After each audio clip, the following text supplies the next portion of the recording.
This is day 1715,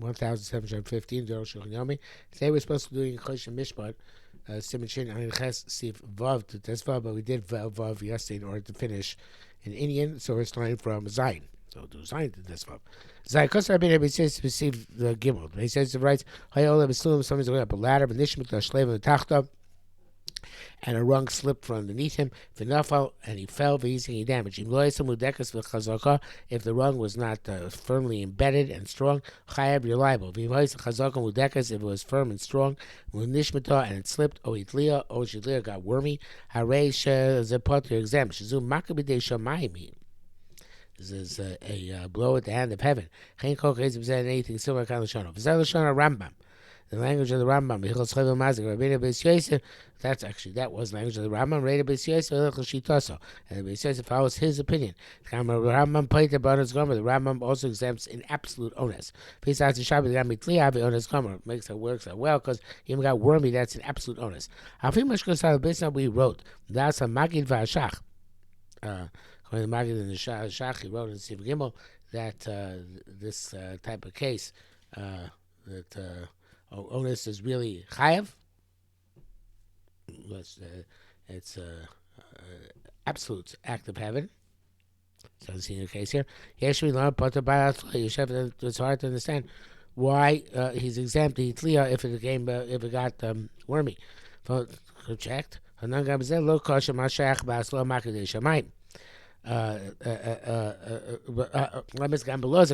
Besides, it's all difficult.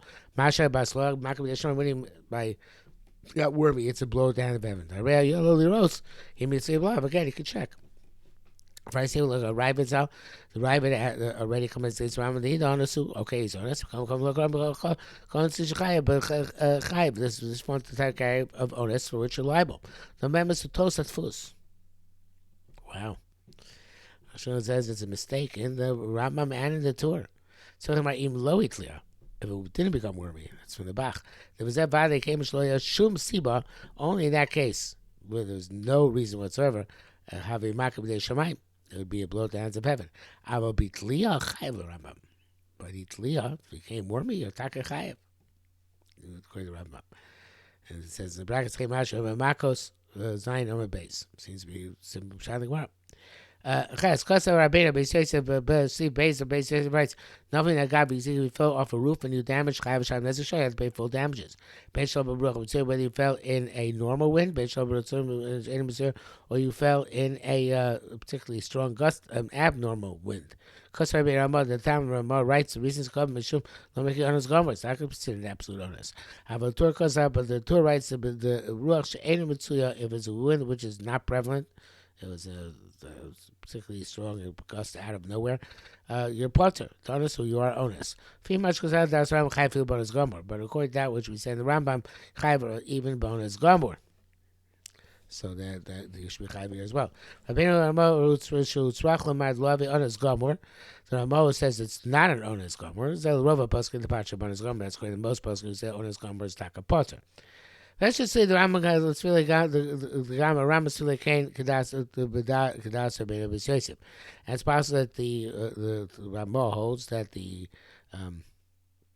Rambam holds also that way.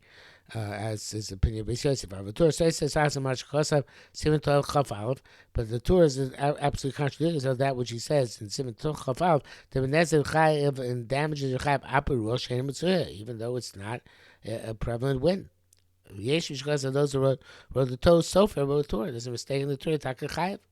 Those who distinguish between when he fell on a person. From vessels, doesn't work out well. Even though it's the Bach and Taz. Those who say to become Myrish and Nafal B'Oines Gomer, he fell in absolute Oines. V'Sham Lo Myrish B'Oines Gomer there in Tav Chaf Aleph. It's not talking about Oines Gomer. It's the Bach. Das Beis Oven have Oines Gomer. Well, according to this, we have to know what exactly defines Oines Gomer. Beis Oven Lo Oines Gomer. What is not Oines Gomer? It could be the truth is Shamayr Begag She'elo Makeh. It's about a roof which has no parapet, has no fence. And the Torah wrote there explicitly. So therefore, even though in falling he was an honest, come shouldn't have gone up in the first place on a roof which did not have a parapet. We're here talking about a default roof, a generic roof. There it is, I guess. Which has a parapet. So if the Ruach Shein Mitzuya, the non-prevalent wind, came and uprooted the parapet, or uprooted him above the parapet and dashed him to the ground, have it on his gomer, it's an absolute onus. And it's possible that even the author of the Shulchan Aruch will agree to this. Even the Rambam will hold us. It's like a blow at the hand of heaven, and the human being is not responsible at all. I don't think that would be true in secular law. In secular law, you'd be liable no matter what. But that's a very big chiddush. That's a very big chiddush. I don't know actually, but that's a very big chiddush to say a potter if you had a makkah. Okay.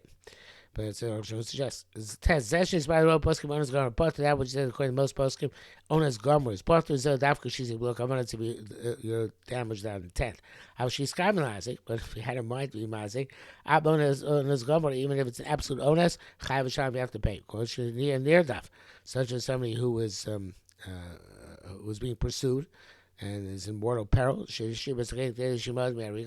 breaks the kalim in order to, who breaks other people's vessels in order to get out of being killed. So there's no difference. If the owner's going out of kavana, he'd be chayav.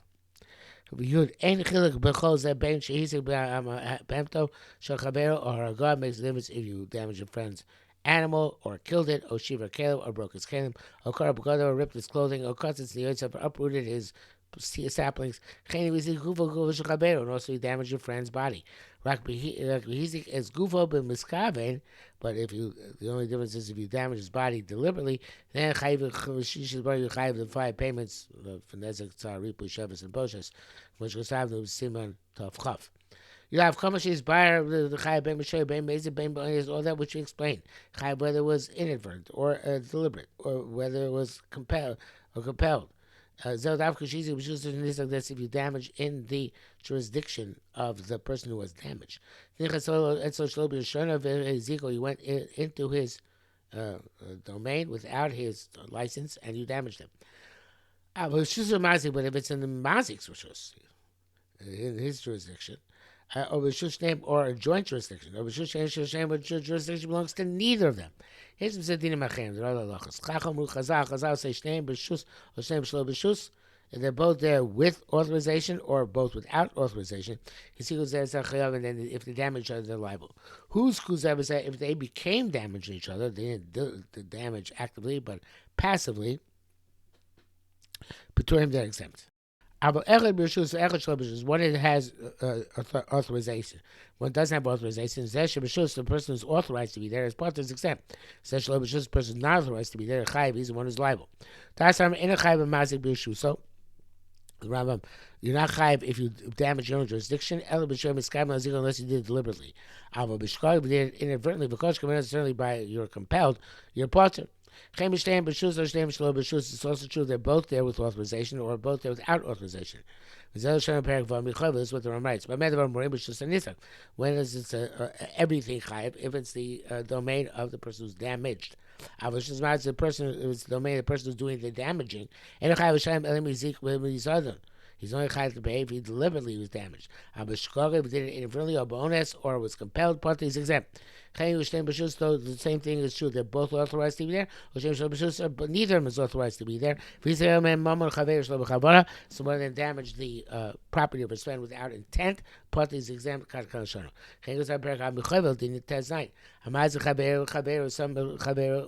somebody damages his friend intentionally, everywhere he's chayiv in 5 payments of nezek, tzar, ripu, shevis, boshes.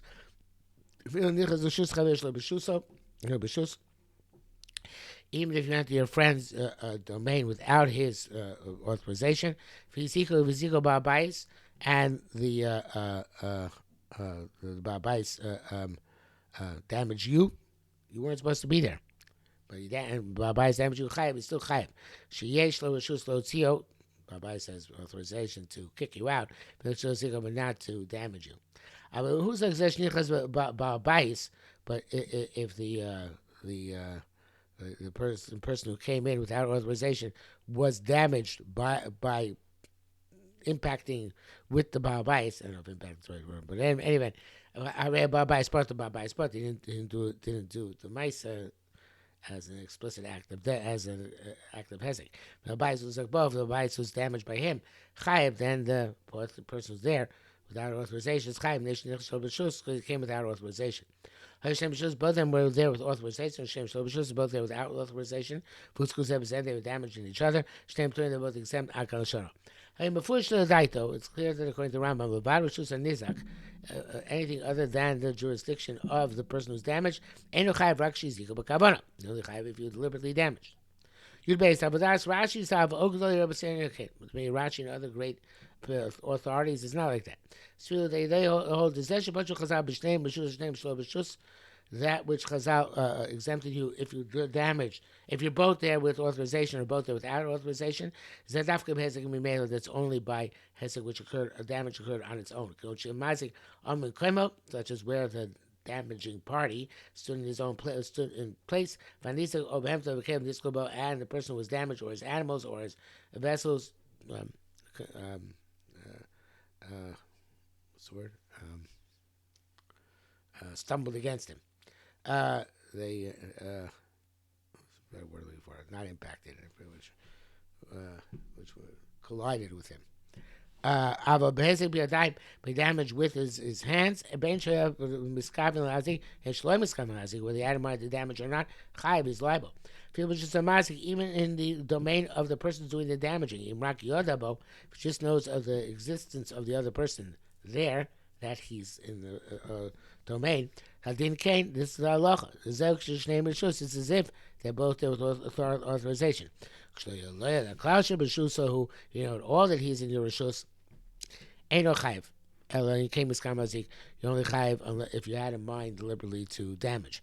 Rishus and nizak chayiv, and in the rishus of the nizak, the person being damaged, lo chayiv always liable. Actually, the cloud, even if you know it all, I feel honest, even if it's compelled, much less have no. The rishus nizak, that in the domain of the person being damaged, person has to be even more meticulous in safeguarding. That they said, Adam is always responsible for whatever happens. Yud Gimel. Umani Kroshtem, the Umani Kroshtem Rishus, what's called both being authorized, such as a yard which belongs to partners. They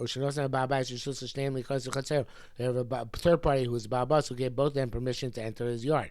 Or the person being damaged gave permission to the person who did the damaging to enter his yard. Or Mazik Nizak, or vice versa. The Mazik gave permission to Nizak. Also, they're both going in a public thoroughfare. Or in an alleyway, because it's called both of them authorized. They both have permission to walk there. They're running in a public thoroughfare or in an alley. Let's go both of them without authorization. Person has no right to run in a place where the masses are walking. I'm not sure that's true nowadays. It's a place where the masses don't walk. You go beside of a biko, such as in a field or in a valley. Mikre B'Shus, the open area. Mikre B'Shus Gam Shorts. It's called. You have it's called authorized. Even they're running because you can run there on many pedestrians. The practice says nearly. That's his own opinion. Okay, I was trying to say when people jog in public, maybe they're not supposed to jog on the sidewalk. I don't know. It's a yard which does not belong to either of them. And the owner of the yard did not give them authorization. Mikre called without rishus. But he gave one person authorization, the other not to another. The realization for the person to whom he gave the authorization, it's like it's his field.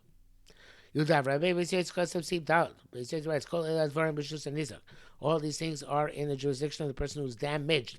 It's the person who's doing the damaging, but you're exempt until he has in mind to actually deliberately damage, as will be clarified.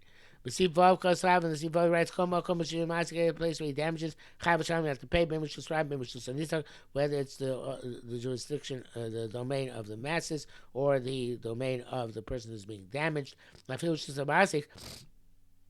And even in the domain of the person who's doing the damaging, if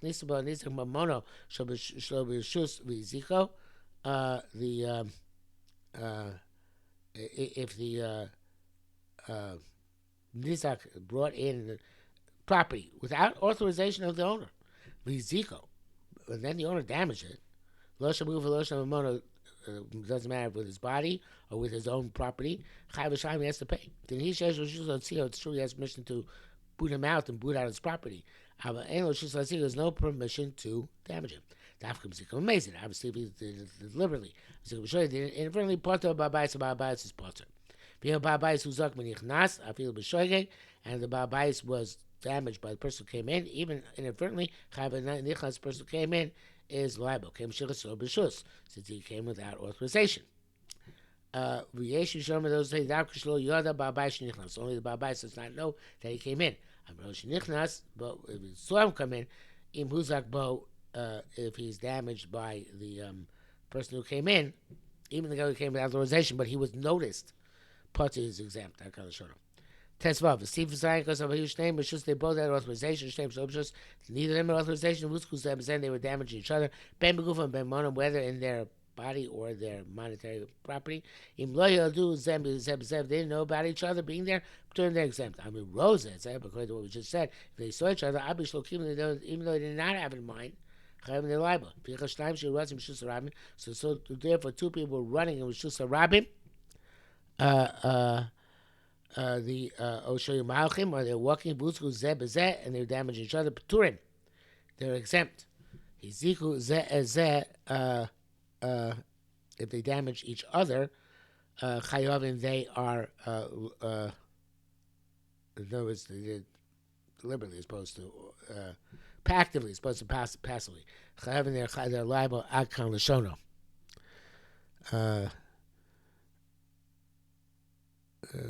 Tez 9 really follows on Tez Vav, but it's long, so I guess we'll nevertheless leave it for tomorrow.